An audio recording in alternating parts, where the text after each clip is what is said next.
Ladies and gentlemen, welcome to the Business Brew. I am your host, Bill Brewster. This is not a Business Brew episode, at least not a typical one. This is one for the golfers out there. If you're not a golfer, you may not want to listen. That said, I do think it's an interesting episode about podcasting, but it is primarily golf. I'm not going to lie to you. Mike and Eli are two guys that decided that they would drop everything to get better. Well, not everything. They stayed committed to their family and their jobs, which is arguably a mistake. But they said that they would stop everything that they were doing that was extracurricular, focus all their energy on golf, and they started a podcast. And it's been one of the better auditory experiences that has entered my life in the past few years. The podcast that they started is called Chasing Scratch. They are two guys. They started in their late 30s. Now they're in their early 40s, and they are chasing scratch, trying to achieve the goal. And it's been really fun to listen to what has gone on, the ups and the downs. You listen to them get sponsored by Titleist. Like, a lot of cool stuff has happened to these guys, and they deserve it. They strike me as two guys that would be super cool to hang out with. And I asked them if they do a podcast about podcasting and about their podcast. So that is what this episode is. Not a typical one, but one I wanted to do, and hopefully some of you enjoy. I'll go ahead and say it. This episode's sponsored by Stratosphere.io. That's STRATOSPHERE.io. Should any of Mike and Eli's fans be looking for a modern financial data platform, feel free to check out Stratosphere.io. The founder, Braden, is a great guy. I've enjoyed using it. I don't let people sponsor me unless I can understand what the value proposition of their platform is. And it's super intuitive. You can click on companies that you're interested in. Yesterday, I was researching the Spirit Airlines merger. All the filings are in one place. You've got the super investors that are invested in it. You click the left and it's there. And should you sign up for some of the more paid offerings, you get KPIs. Spirit did not have KPIs. I'm going to ping the team, and I guarantee you that they're going to end up putting them in, because that's what Braden and his team do. They make the product better when they're told that something is missing. So that's my pitch, Stratosphere.io, STRATOSPHERE.io. And should you want to sign up for the KPIs and whatnot, use the promo code BREW, BREW, for 15% off. All right, on to the show. Ladies and gentlemen, different episode this week, not exactly finance, joined by Mike and Eli, some of the guys that are in my ear on a weekly basis, the hosts of the Chasing Scratch podcast. Gentlemen, how you doing?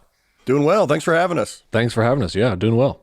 Thanks for coming on. I'm repping the merch. Anyone that likes the hat, go to the store. These gentlemen's wives designed some nice stuff. It's a good looking hat. You look good in it, man. I'm on another podcast, and I was in charge of the merch, and you can tell that my wife was not involved. It is not great. Well, it looks good. Yeah, well, thank you. Well, it's yours. So, first of all, I want to thank you guys for having Madonna in my head. I was catching up on some episodes, and Take a Bow has now been stuck in my brain. If you listen to Take a Bow and you tried it, you can't get it out of your head for at least a day. Like, yeah. I was walking around trying to matador everybody I knew after about 2 minutes of the song. It just nobody understood anything. They were like, "Why are you doing that? Why do you keep pulling that piece of paper away from my face? It makes no sense." It's an odd office tactic. Yeah, it was I weird. like it. Yeah. Then I went to the Immaculate Collection. So basically, I've just had Madonna nonstop. But anyway, that's not what this podcast is about. So I was saying to you guys before we started, I've always liked audio entertainment, and I'm interested in the podcast business. Right, having one. It's interesting how many people have one. And something I'm thinking about as I have one is like, why do I even do this? And for me, one of the greatest things that has come out of podcasting has been the connections that I've made. And, I listened to your show, and I'd love to start with how you guys started the concept of the podcast that you have. And if you want to give some background of what it is, for people that don't know, we are three guys all around 40, all chasing scratch. So I like your pod. I like how it started. And then I want to talk to you a little bit about the monetization strategy and then the frequency of recording. You've really stepped that up recently. So anyway, that's kind of the outline of the conversation. And I was hoping that we'd talk about the genesis of the pod a little bit in the beginning. Okay. Yeah. So basically, it started. Eli and I have been buddies since college. We we play golf every time we get together. Ever since we've left college, every time we got together, it was to play golf. And we just got after a few years, it was just like, man, we get on these golf trips and we play terrible. And we said, what if we stop playing rec basketball? What if we stop doing anything else other than, not stop, being a good parent and husband and worker, but yeah, that would be tough to give up. We were like, what if we just gave up on our families and just focused on golf? But what if you took any other extracurricular activities away and just focused on golf? How good could we get? And we said and at the time it wasn't even necessarily a podcast, but Eli had always said it was Eli's idea to do a podcast from many years ago. He actually bought both of us microphones, and I was like, why do I have a microphone? He was like, because we're going to do a podcast. I was like, about what? And so we decided, hey, let's try to get really good at golf. Let's see how good we can get in 1 year, and then we'll record it. We'll just record our conversations, and then maybe we'll turn that into a podcast. We don't know. And then so a few months into it, we were like, okay, I think this could be a podcast. And so we set out to do just 1 year. And then now we're on year 6. I think the good news for a longevity podcast, if you're trying to get to scratch, it's going to take you more than 1 year.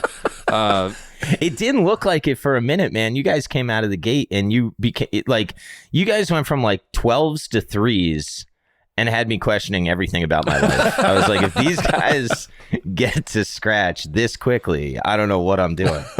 Yeah, I think that there's definitely a season there with golf where it's easy to clip off some low-hanging fruit with things that, are just kind of don't be a moron type stuff. And then just practicing, just hitting golf balls regularly. There's a lot of things that just got cleaned up quickly. But, we hit a certain point, and it's funny because I said it probably looks scripted, but Mike and I literally hit our low number is the exact same low number. And we both hit that, and it was like plateau. And we just could not get lower than that. But, like Mike said, it's a brilliant strategy for just never having an end to your podcast. So, well, we'll get into it, but you guys almost had an end, and I'm glad that you decided, to sort of change the focus. But we'll get into that down the road.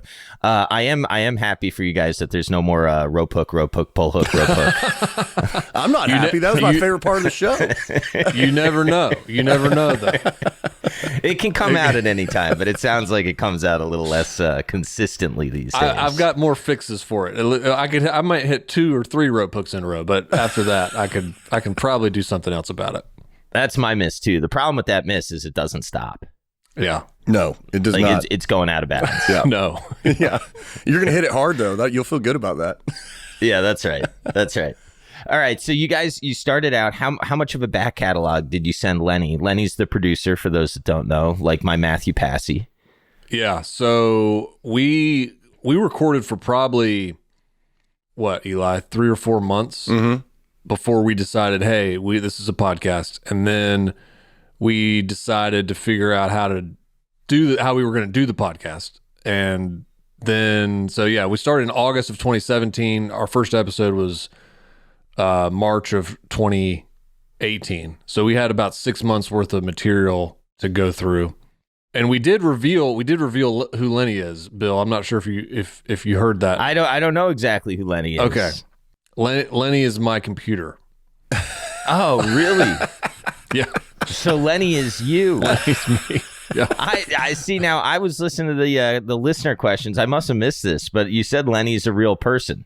Lenny is a real person. It's explained. It's the mouse inside the computer, huh?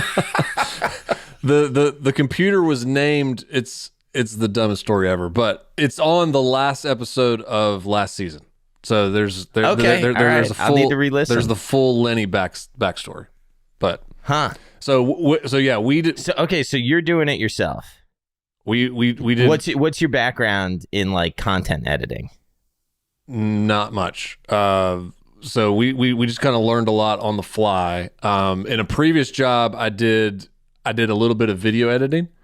So I knew video, but I did not know audio, and I didn't know really podcasting, but I listened to a lot of podcasts, and we knew what we liked.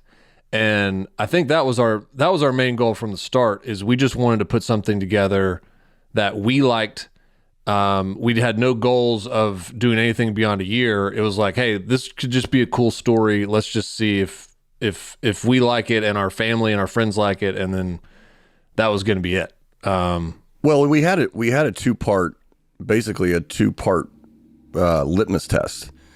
We said if we could create something that people could actually get better at golf, it was like, hey, it'd be really cool if people were like, hey, I'm learning some things that are helping me get better at golf. We were like, that would be really cool. But or learning things not to do. Not to do. That's still learning. How to not rope hook it. But the second thing was we were big fans of Serial, the podcast. And we said, if we could create something that was binge worthy, where people would sit down and they would rip through 3 or 4 episodes. Me and 3 friends have gone through your entire back catalog, which is probably why I don't know exactly who Lenny is. It's all like blending together. I've lived like 6 years of your life in, I don't know, a month and a half. Yeah. Well, that was kind of our, from a production standpoint, that was our biggest test was, do people sit down and will they consume it in, multiple episode quantities? And we thought if they do that, we've probably got something that's halfway decent. But that was the whole thought in how we told the story and how we did everything. First of all, so I don't forget, the thing that you recently were like, Lenny, cue the music for stuff we have to say. I almost fell over laughing when you said that. I love that. I thought that was amazing. Anyway, yeah, I totally agree. So this is a finance podcast. And for me, like I had a situation in my life where I had to figure out how to manage some money and like for my family. And I read books and stuff, but I've always loved radio and I've always loved, listening to podcasts. And I thought to myself, how can I make something that I want to listen to? And if I can help others learn along this journey with me. And I'm fortunate to have friends. I mean, kind of like your golf network, right? Like I have friends that some people don't have access to. So if I can spread that and then, some good karma can be returned. And like it's funny because monetization, I thought was the goal. And now it's like not even, I would say it's a bottom 5 reason that I even do this. Yeah. I don't want to like lose money doing it, but right. It is kind of the friends I've made along the way, to be a little bit cheesy, but it's amazing. And I'm listening to you guys, and then the call from Titleist comes in. What was that like? First of all, what balls are you playing? I don't think you were playing Vices at the time, but maybe. No, we had already switched back. Yeah, we tried Vices, and people said, but you did have that putter, right? Which now resides at some brother's residence. We had the prophecy. Eli had the prophecy. Yeah. It was returned back to Mordor, I think. I remember specifically, I was driving home from work and Eli called me and he was like, you need to check our Twitter right now. And I was like, why? And he was like, you need to stop the car and check who we got a message from. And it was Titleist. And we were just like, did they have the right podcast? Like, did they message the wrong people? Because, that it was shocking. Well, Titleist had always been that brand too, that Mike and I were like we never set out to do this to make money. We just were like, oh, this would be cool to do. And Mike and I are both wired very creatively, and we thought this will be fun, a fun thing to do together, and whatever. But in the rare instances where we were like, man, if this ever got to a point where, sponsors wanted to be a part of it, Titleist was the only name we mentioned. We were like, it'd be really cool if a company like Titleist wanted to be affiliated. So it was like, yeah, like Mike said, we were like, what? Wait, this has to be a mistake. Yeah, I selfishly, I'm really glad that you guys did it, because listening to you talk about like the Titleist Ball Tour, and having access to like Scotty Cameron and Vokey, like it's been really cool. I can't imagine what it's been like for you guys. Yeah, it's every experience we've had with Titleist has been insane. But like really, kind of like what you were saying, it's the people. Like everyone there has been so nice to us and is such a genuine person. That's been the best part. That's been the best. Like even all the cool stuff we've got to do. It's more the people there that we've met that's actually probably I'd say better than some of the cool stuff. The TPI, the great fitters that we've had a chance to get fit by. Like that's awesome.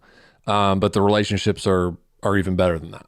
Yeah, and they're just like Mike said, they're just good. Like they've moved with a lot of these people. It's moved beyond like, oh, this is our partner, this is our connection at Titleist, to like these are people I like hanging out with and spending time with. And you know, I was laughing the other day. Mike and I were getting text messages from one of them the other day they were doing a fitting with some pros, and they were sending us messages. Hey, this pro is a shark. He's shark over polar bear.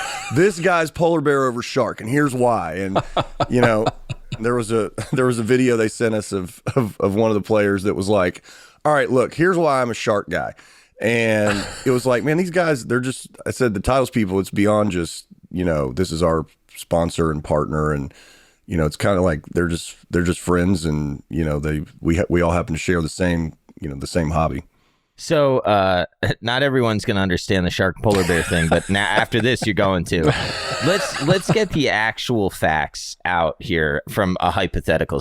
Now, are we talking that you got a big swimming pool? Big swimming pool. Let's talk about the pool, right? It's not greater than 6 feet in depth?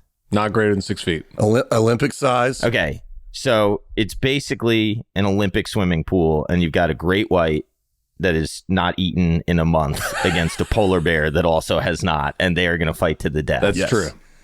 9-foot polar bear.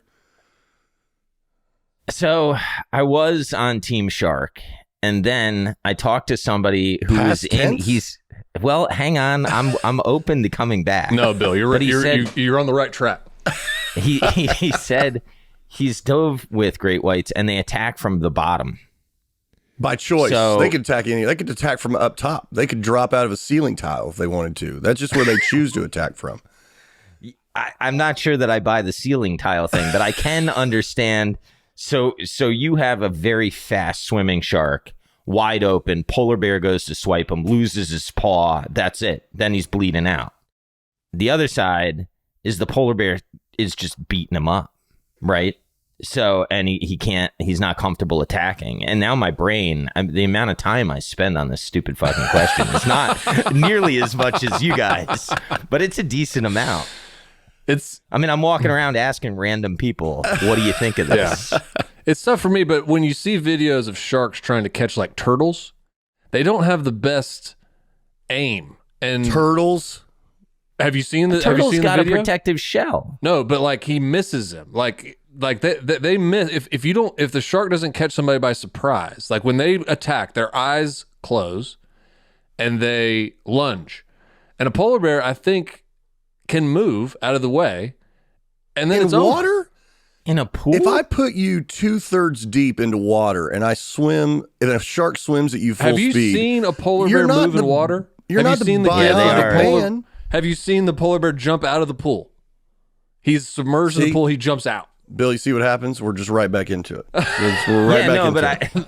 But the thing is, it's a good question, and it's an important thing for everybody to think about. But the line of demarcation is the 6 feet. The argument, if you go 5 feet or 7 feet, the argument is completely different. I'd give you 8 feet. It's not gonna matter. The more I've learned, the more Team Bear I'm on.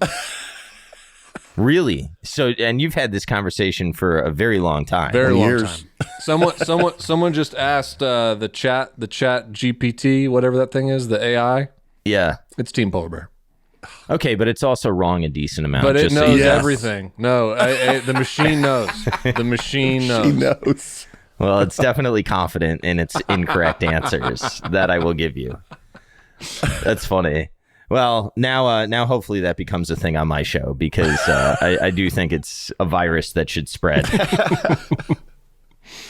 So, all right. So Titleist comes in, And what, you start the TPI not long thereafter, right? Well, no, we probably had. Or I was trying to think, Mike. Was TPI the very next? Actually, yeah, it probably was. We went out and played a trip. We took a trip to Vegas and to California, and that was the first time. The day before COVID started. The day before COVID, yeah. Basically, it was our last day on the trip. Yeah, was that's the right. day You were supposed to have a really good COVID trip, yeah, right? it was literally the day they canceled the March Madness for college men's basketball, and they canceled the players and all that stuff the same week. But we went out to TPI, and of course, just to top it off, it poured in San Diego. It was like one of the 4 days a year where it actually rains. But yeah, that was our first trip out to TPI, which was still an unbelievably awesome experience. The bummer was we couldn't hit wedges because it was so wet. But it was the place. That place is like nirvana if you're a golf nerd. It was ridiculous. I think something that you guys have me thinking about, at least, is for those that don't know, Eli, when he began, you had a bit of a fast food habit. And putting it mildly. I think it's changed a lot, but you've got me thinking. It's funny. I mean, it's funny what triggers thoughts in my head, at least. But I've been thinking about like pre-work routines. I've been thinking about like, what do you have to do to be ready to get up every day? And I think your comment on what have you guys been saying lately, that you can't prepare like a casual golfer and expect to accomplish your goal, and that you've got to prepare as though you're, more than just that. And I'm thinking about how to apply that in many areas of my life. Yeah. It's interesting. And it's been an interesting journey to watch you guys go through, like, look, if I'm going to do this, like, I can't eat like I used to and all that other stuff. Well, I think a lot of it too is just, I think that's probably been the common thread with the show is, we don't have, there's no like, selling everything we own, and there's a chef and a nutritionist and fitness specialists, and like we just got them 24/7 sitting here at the house. Like, we're dealing with all the same crap that everybody listening is dealing with. We've got our bodies are getting older, they're changing. The things that hurt us at the start of this whole thing 6 years ago, or the things that didn't hurt us are hurting us now. And on top of that, we've got kids and just time commitments, and it's kind of like, how do you manage that? And I think that's been a thread too, is how do you pursue something with all those things going on and pursue it well? And I think it's just as a life lesson, that's probably something I've taken away more than anything, and that I'm using to help relay stuff to my kids, because I'm like, man, I wish I would have known that when I was 15, 16, 18, 20. It's just the process of learning. And, I've found things that I do well and things that just need reprogrammed. Even just understanding how to get better. I think my idea of how to get better was just so off. And as many times as I've read get 1% better a day and all that, like, this is in one ear out the other. It was like, nah, I think I can get 80% better in like 2 weeks. And I'll just go all in. And, it's not sustainable. So I just think there's been a lot of those lessons along the way that they're not even golf related, so much. It's like anything you want to pursue, like there's just certain things you need to know, you need to rewire. And, my coach Larry's the one who said, what you referenced, which is, hey, you think of yourself as a casual golfer, which I did. Up until this, 2 months ago. Said, if you really want to get good at this, you're going to have to think of yourself as a competitive golfer, a tournament golfer, and you're going to have to pursue it like that, which was, that was a little eye-opening. It was like, yeah, you're right. Yeah. It's great because to me, it has this element of like, I don't want to say self-help, but I do think it's like self-help. I mean, I can like see a lot of what I struggle with in my life in your show, and it creates like, it creates a fan, right? Because it's common ground. Going back to just sort of the business of the podcast, I mean, now you guys have the stuff we have to say, music, you've got sponsors and whatnot. Like how much of a driver is monetization for y'all now? I mean, it's more than it was, because before, it's a big part of our income now, specifically my income, because about a year and a half ago, I left the job I had to start my own company. The podcast was one of many projects I work on. Now it's one of 2 projects that I work on. So just automatically becomes a little bit more important for monetization. But I think what we've always kind of stuck to is, we've been pretty picky about who we have agreed to deal with, and it's been, we have to love the product and believe in it to partner with them. And I think the other thing that is, they've got to let us do it our way. Because like the stuff we have to say music, that's the we don't want to do that very much. And so that's the one thing we have to say. Every other partner of ours does, there's nothing we have to say. And that's how we like it, and we think that's better for them. And everyone we partner with kind of agrees for that the way we can naturally talk about something that we actually like and use is better for a sponsor than reading something off a script.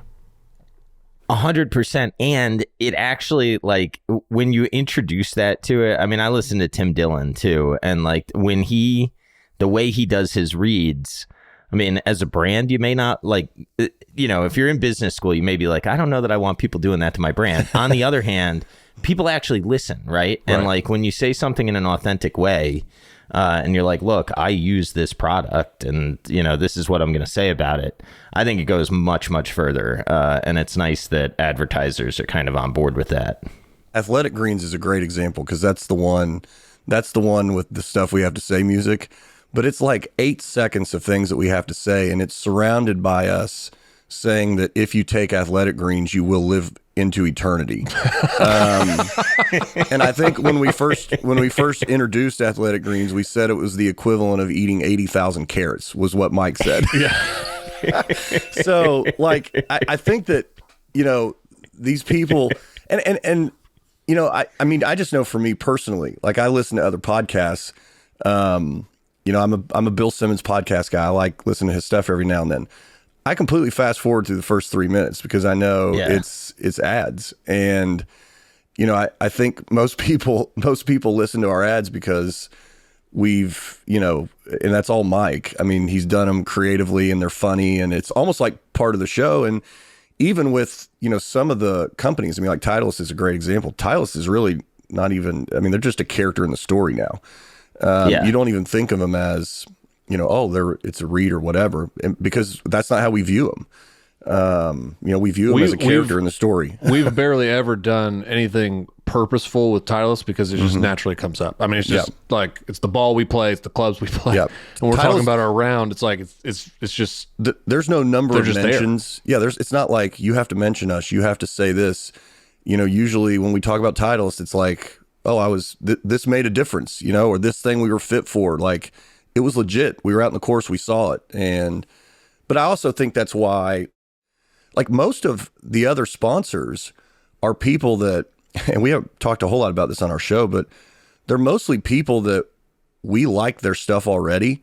And we said, hey, we'd like to talk about your stuff because we use it, we use it now, and it'd be super easy for us to just talk and gush over about how much we love it. And we said, hey, if you'd like to partner with us, we already are partnering with you all. So we'd like to just tell people about it. And that's been a much more effective way, I think, to partner with brands, because, we're already using this stuff and people can genuinely tell how much we like it. Yeah.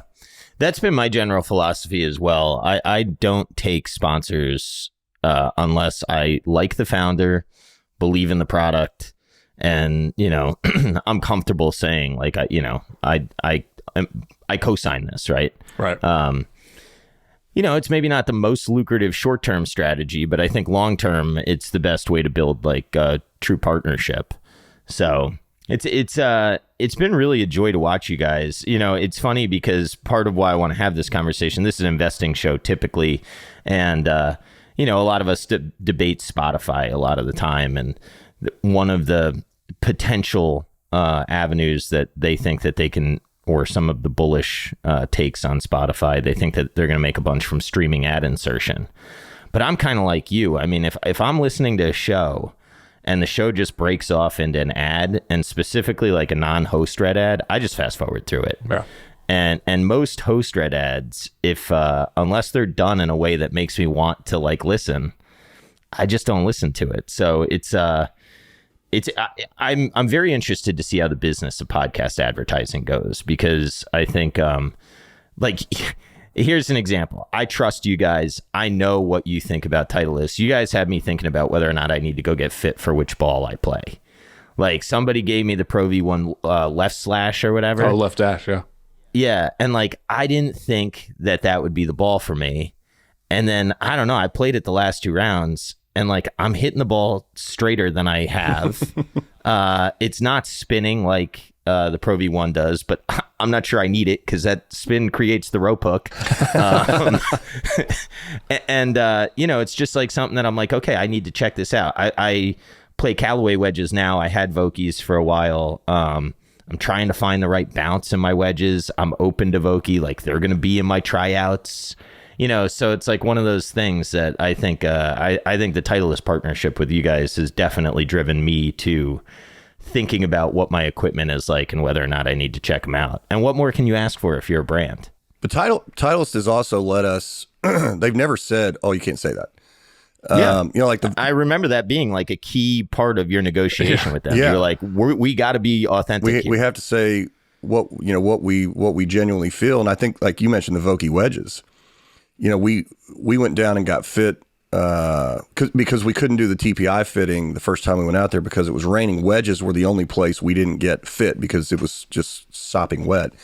So I think it was last year, Mike, the beginning of last year, the first thing we did, actually probably around this time, you know, maybe in early March, late February, we went down to Atlanta and one of their fitters met us down there and ran us through a Vokey fitting. And we flat out said, and we put this out there when we put the episode out, we said, look, we just didn't think we needed wedges. You know, our wedges weren't that old, that, you know, like it wasn't that big of a deal. And we thought they were pretty solid. And we got down there and we saw the impact that being in the right, the right grind had, you know, having the right setup on the club, and then also just having fresh grooves. We were like, whoa, okay. We said we thought that was marketing BS.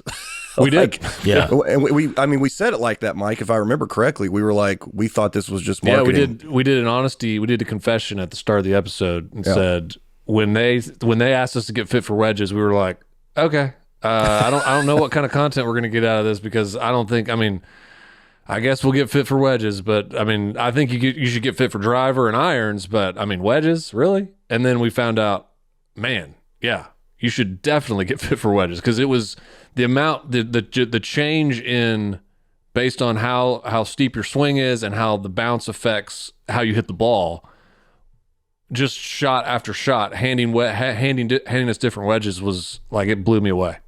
There's this place around here, and the guy was like, yeah, you got to come in every 6 months for wedges. And I was like, bullshit, that's how you're compensated, right? but I do know that, sharp grooves really do matter on wedges a lot. And it's been, for me personally, it's like a shame when I feel like marketing is telling the truth, because I'm like, damn it, I wanted to resist that, but turns out not everyone is lying to me. And for some reason that disappoints me. I don't know why. Well, and I think probably because I'm sick. I think too, you just like, especially in golf, if you're really working at it, your swing, it can change so much in 2 months, 3 months, 4 months. And, we went back out to TPI last fall, and, Mike's clubs weren't the right, fit anymore, because his swing had drastically changed in a year and a half.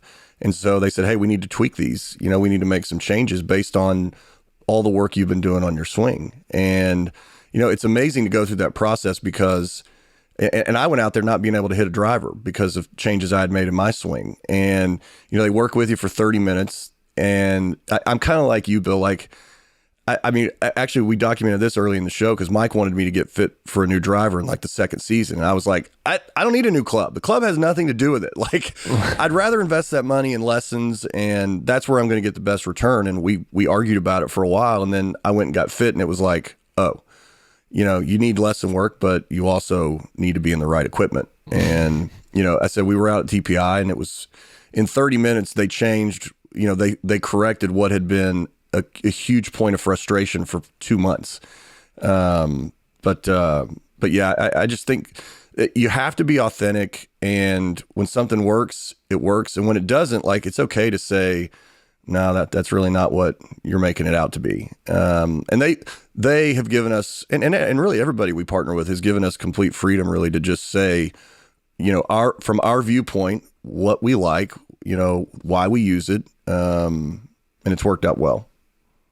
So you guys think that I need 80,000 carats in my life? Biotin. Yeah, you need more biotin. I can is already the key. tell you need more biotin. Yeah. Okay. I mean, I look, they've kind of hit me from all angles, and then they got you guys, and I was like, if they got them, I guess I got to try this stuff. well, literally, the call. Mike was on the call. I couldn't hop on the call. Mike was on the first call with Athletic Greens when we were talking about doing this, and didn't you ask him? You were like, hey, read, and I want to tell them while we're taking it, but none of these ingredients make sense to me. I know they're all good for me. Can I just tell them that, like, is there a measurement you guys have? What's the carrot equivalent? Yeah, ask for the carrot equivalent. I think you said, you were like, can I say like it's 80,000 carats is the equivalent of taking 1 scoop of Athletic Greens? They were like, I don't think we're real comfortable with that. But they were comfortable with us saying you will live forever. You will live forever. So that's good. Yeah. There you go. And you were like, by the way, I'm going to drop the 80,000 carat thing anyway. That's right. So That's right. But if you don't, that's how dealing with me is going to be. But Bill, if you don't have a pair of Viore joggers, you have to you have to try that, because that will change your life. I hear they're good in the swimming pool too. It's a tight fit. Just don't get out. Don't get out of the swimming pool. If you stay in the swimming pool, they're money. But yeah, get a quick towel. It's all right. Quick towel if wrap. you get out. Quick towel you don't. You don't want people around, or they may not want it. Yeah. You may. I don't know what you're into. It's not gonna hide a lot for sure. Don't act like you're not impressed. That's right. It was cold. I was in the pool. So, oh boy, shrinkage. So you guys, it appears as though you've got the Velcro. How did the Velcro start? It's your Patreon. And like, how did that idea come about? That came from listeners. We, all of our good ideas come from other people, basically. So we had people on that listened and they were like, hey, you guys should give us your like whatever you guys edit out, you should put that somewhere where we could get bonus content. And then they said, yeah, and we would love to like meet other listeners. And so there was like, we got that request probably a dozen times over a couple of years. And then, so we finally, and I think Eli and I were both like, I just don't know if we have anything else to say. Like what do people really want to hear from us? So we did movie jokes. What's that? Further movie jokes, further pop culture references, Madonna takes, singing, pitting more animals against each other. There's only so many things you could do. But I mean, so it was falconry. Falconry's discussions on falconry. We still need to actually go do falconry. My mom got me a gift card to do falconry, and we haven't been able to do it. But I think everybody needs more falconry in their life. Falconry. But yeah, so I mean, it started based on that idea. We kind of just put a few things out there, and now we do a second weekly show. That is off the rails. It's loosely related. It's not even related to golf. It's just whatever is on our mind. We talk about Eli's AAU team. We talk about food a lot. But anything we think about. But seriously, that's been, when people ask us like what's our best accomplishment or what we were most proud of, it's that community. And which wasn't even our idea, but the friendships that we've made in that community and the friendships that have become, I mean, like we've got people in there that have come to every event we've done, and they don't really come to see us. they come to see their friends that are in that, golf community. And it's just it's the nicest, funniest, just most accepting group of people. And that's been just a gift for us. Does it feel weird to have fans? Like, you're quasi famous in a small niche. It does feel strange, yes. Yep. When I asked you to come on, were you like, is this guy gonna be like a fanboy or? No. I only asked because we were like business podcast. Does he have us mixed up with somebody else? What? Yeah. What are we gonna say? I don't know. Maybe he messaged the wrong people. Negative. I thought my pitch was quite good. You had a great pitch. You had a great pitch. Yeah.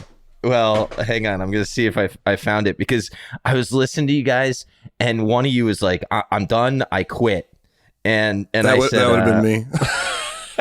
Yeah. I said, golf cred, currently a 4 handicap, just used the ripstick. After shooting 73, I played so badly, I literally walked off the course to quit. There it took me 8 hours to come back. Yeah.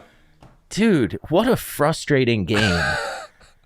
I was the round before, I hit like 12 out of 14 fairways. I was slinging wedges at pins. I had the confidence. I go back out and it's like I can't even draw the club back without doubting myself. That's golf. I was watching the full swing thing yesterday, and it's so good. Yeah, and I think it was Koepka was like, yes. when you're on in golf, it feels like it will never leave you, and then when you're off, you feel like you can't get it again. And that's I think that's just what's so crazy is no matter how many times hey, this is fleeting. I'm on fire right now, but this is not going to last forever. I still can't convince myself. Like, as soon as I get to that point for multiple rounds, it's like you have reached a new level. You will never go back down. And then so when you do go back down, it makes you want to just question everything. You know what I found so fascinating about that episode, and it's part of what I like about that the Breakpoint show that they do also. But like, here's Koepka, and like, he's obviously way better than us, but he struggles with the exact same stuff, and it's pretty amazing. I thought that episode will probably be my favorite. That's where I'm through, but I thought that episode was very illuminating on potentially why he made the live decision. Yeah. Like what he was going through. I played the Medalist last summer, was even through 8, shot 86. Thanks a lot. Oh, no. That back 9 was real fun. But he played through. Oh, really? And I was like, it was amazing. I was like, somebody was like, Koepka's behind us. I was like, he's playing through 100%. Yeah. Like, we got to slow down. But it was cool to see him. But, he's an interesting case because somebody said, he doesn't practice much, so it must be a major. And I didn't know what major was coming up, but whatever it was. And sure enough, it was the next week. It might have been the PGA or something. What's in the summer? Maybe it was the Open. Yeah. Like the U.S. Open. I don't know. I mean, because I thought that's what was interesting on the episode, because he puts off the persona that he doesn't care that much, but he cares a lot about competing and being the best. Like you could unless he was doing a really good acting job. No, I thought he really let them behind the scenes. Yeah. I kind of, I appreciate him doing it, but when I was watching it, I was like, I wonder if he's going to watch this and regret letting them see so much. Yeah, I literally just started the series last night, and I watched the first 2 episodes. And the Koepka thing, I felt myself. I'm not a big Koepka fan, but like halfway through the episode, I was like, gosh, I feel bad for the guy. Like he's kind of letting it all out. And I think there's that part where he says, I can't compete against, I think it's when he went home early.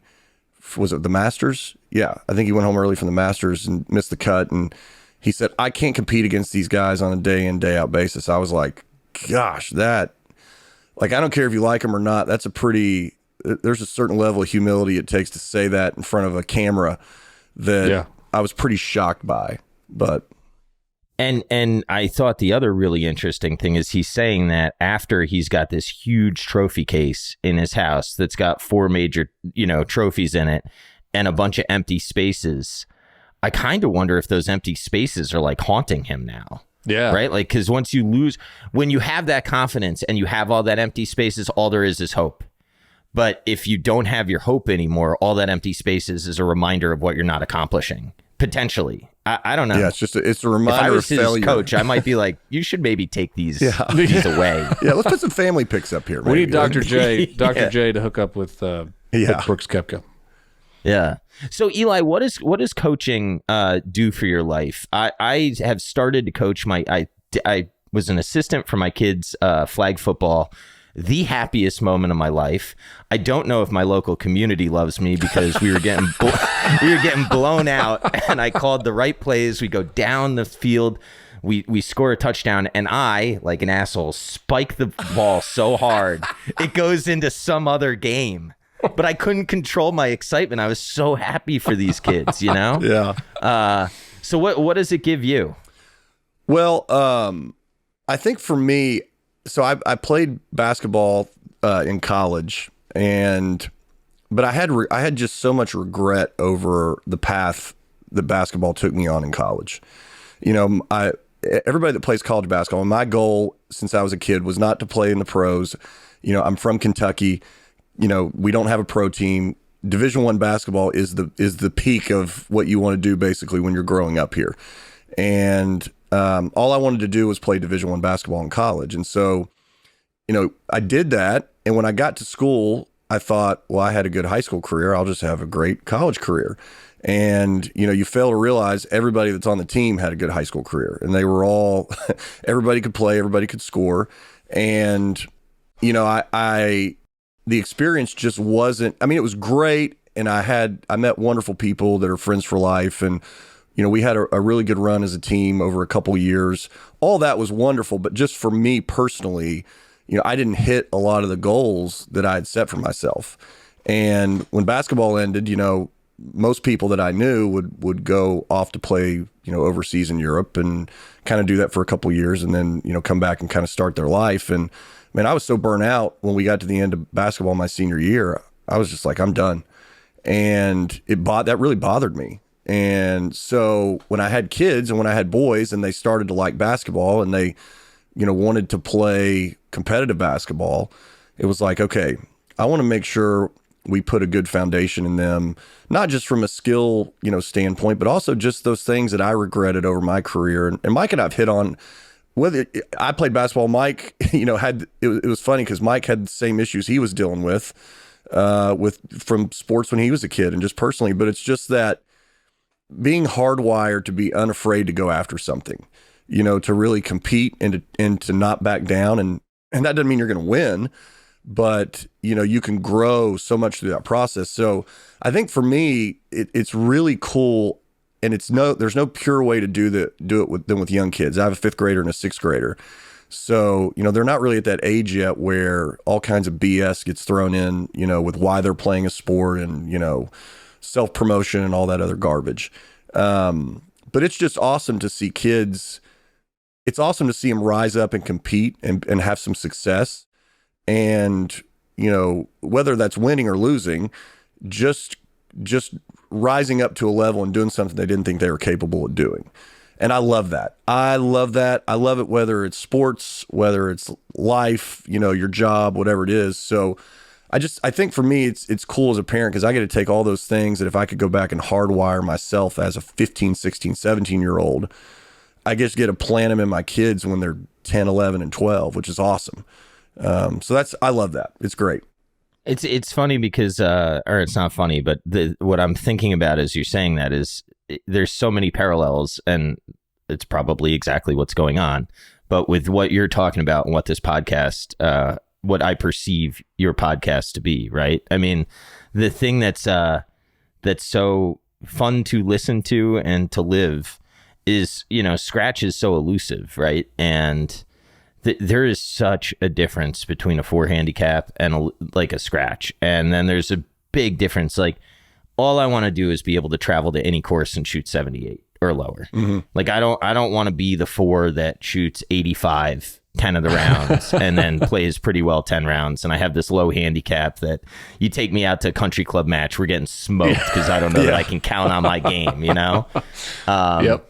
and just that consistency and the drive to get better, and the dealing with failure so often, right? Like, it's just been it's been a joy to live, and it's been a joy to listen to you guys go through, and I've really appreciated what you guys did at the last season, and I'd love for you to tell my listeners, kind of, not to spoil your show, but I'd just tell everybody, listen to the whole thing. It's a fantastic audio experience.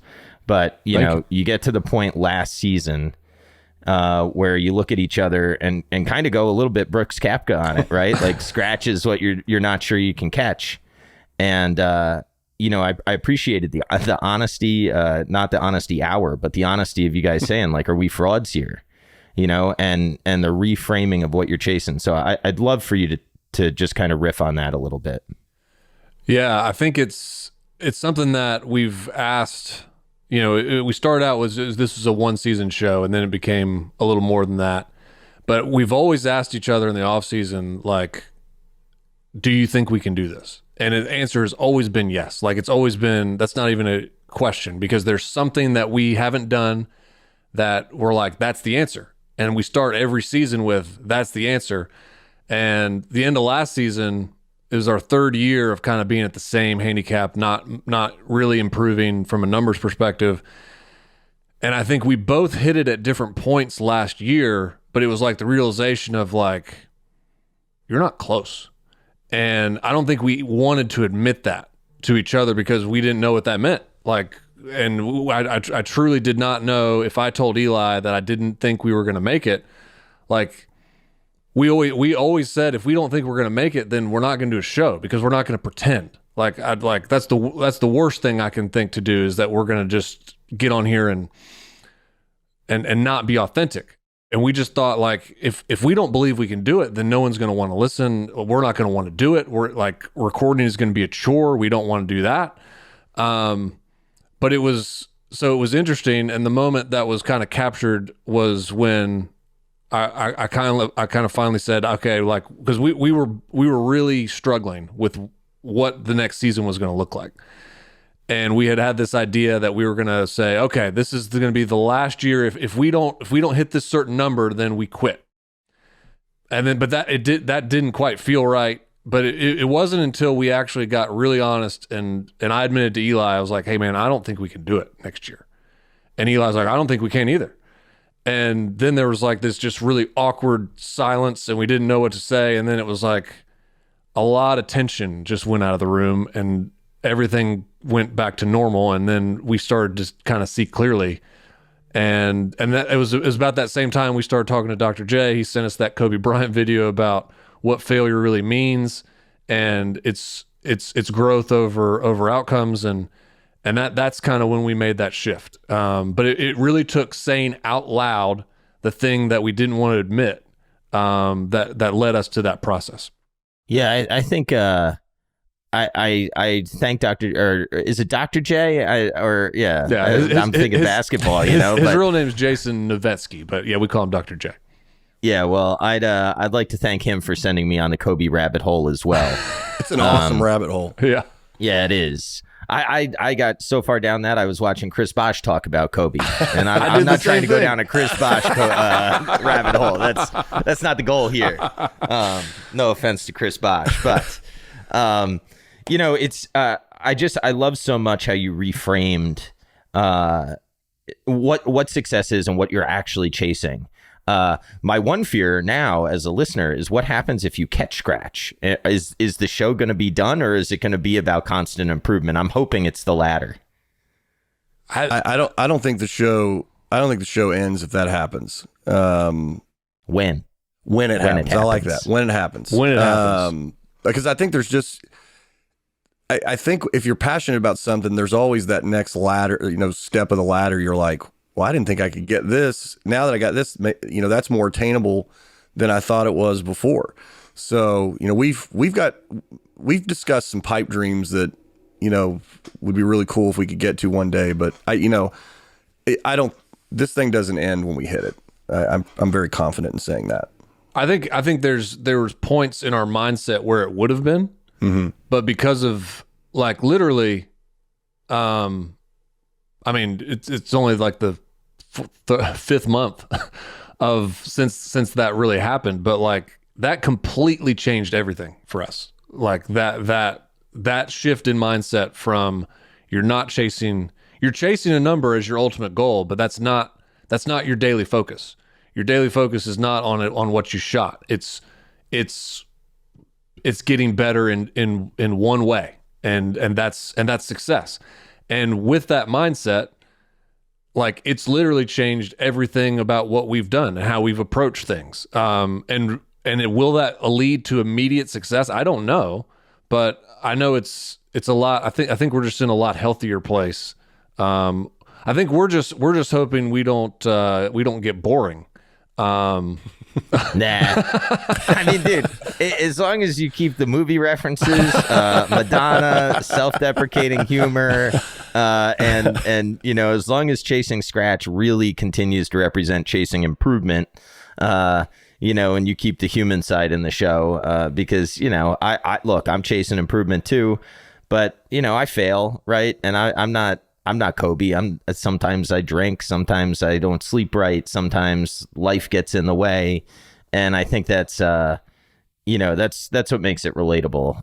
But I think the pop culture references. That said, what was the movie that you or the video that you referenced? Who Isaac?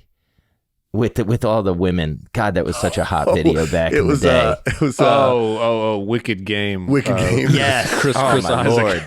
Yeah. Jeez. She was so hot in that video.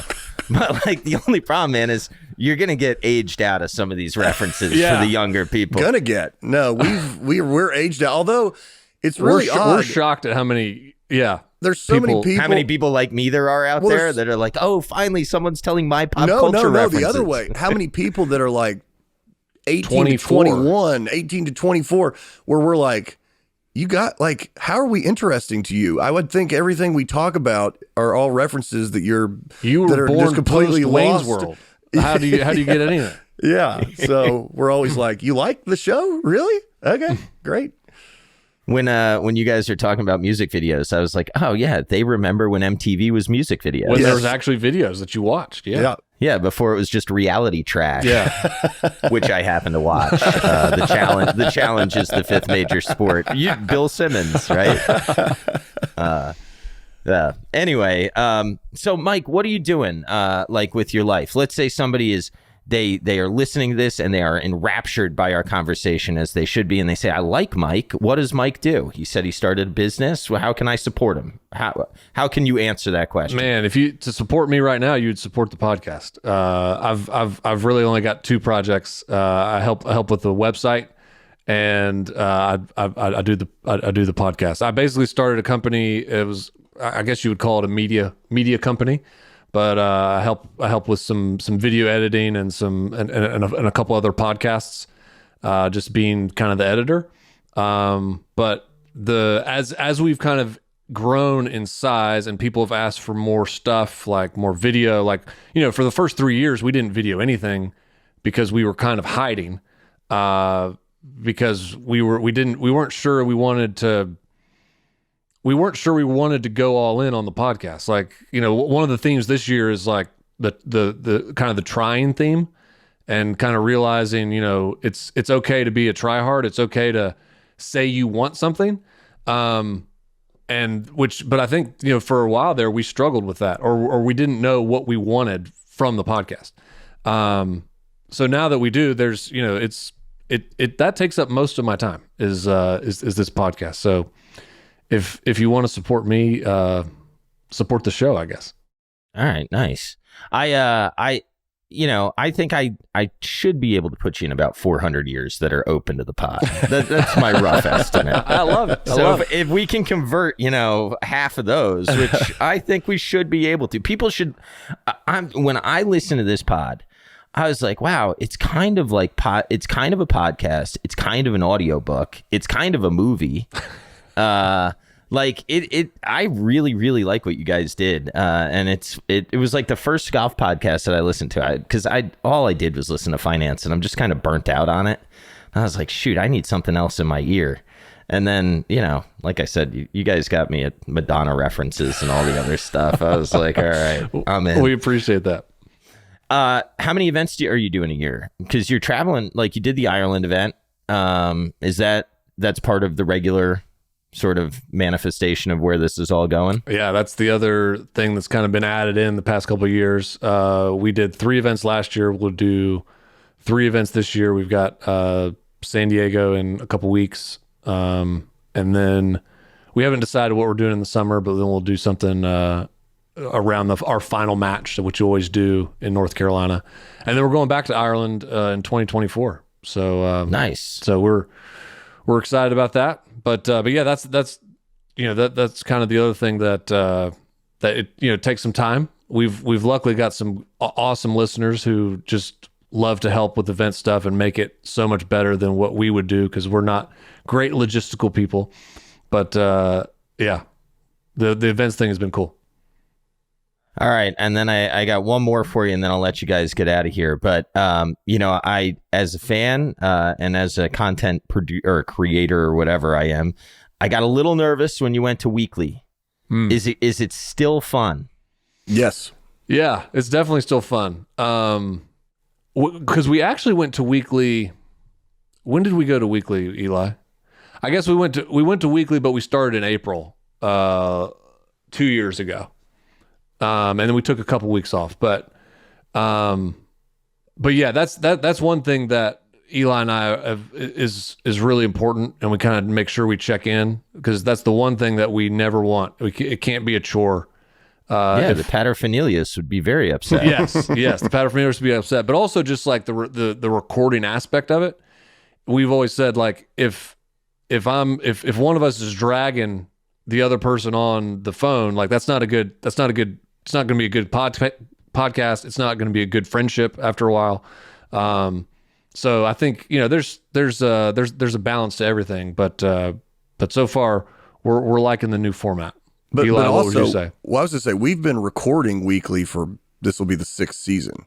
Yeah. It's just that we would lag, the story time would have a lag. We'd build up a catalog of however many episodes, and then we'd release, typically when golf kind of got underway officially, around Masters time.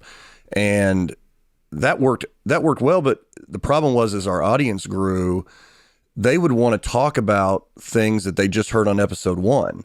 Well, episode 1 for us may have been 5 months ago. And, we really wanted to talk about what was going on that week, which may have been a breakthrough or something with our swing or something funny that happened. And it was like, oh, we got to hold this. And I think, especially as our Patreon page grew, it was like, we wanted to be able to share more things real time. So, eventually we just made the decision.